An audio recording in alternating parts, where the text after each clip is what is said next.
is Marie Eric again. We are in the Liberty County Extension Office and we're in the kitchen again. So I have a pot, stock pot, and I put 3 cups of water, and then I added 1 tablespoon of chicken stock.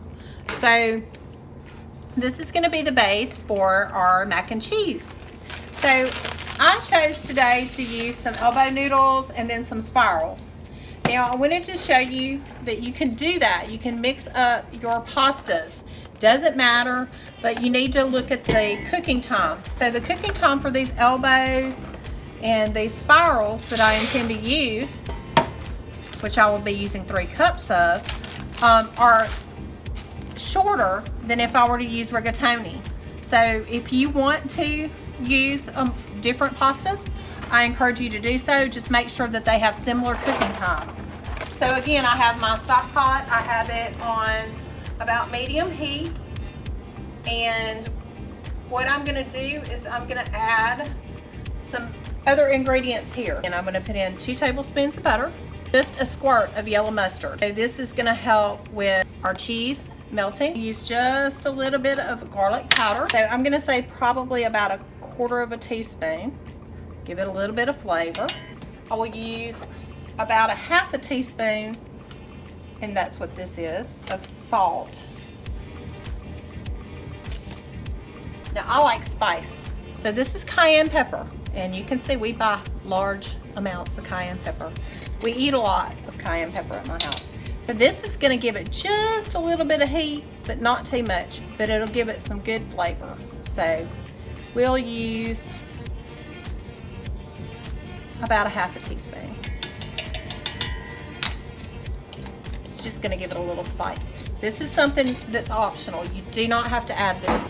I'm going to add some black pepper. Again, this is to taste, so I will probably add closer to 1 teaspoon of black pepper. Again, I'm waiting on this to slowly come to a boil. I don't want to go too fast with it. And the other ingredient that I will be adding here is 1 cup of milk.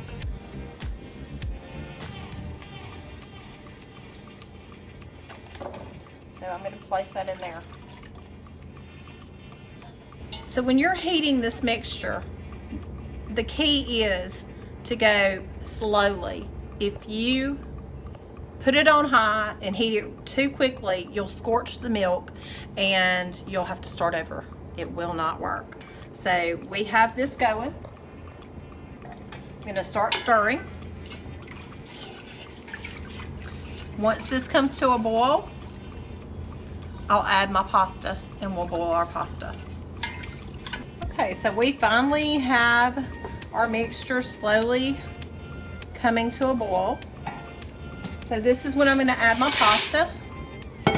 And this particular pasta cooks for 8 to 10 minutes, so you would boil it just as you normally would if you were just using water instead of this stock recipe. So we're going to set a timer. We're going to check this at 8 minutes. Once we finish boiling our noodles, we will stir in our cheeses. So I boiled my pasta for 9 minutes, and you can see there's still a little bit of liquid in there. You will need that. I'm going to add 1/4 cup of Parmesan cheese, grated, freshly grated. This will really enhance it. And then I have 1 cup of white cheddar. So you can use whatever cheese you prefer. You are simply going to stir this in, and it is going to melt and thicken.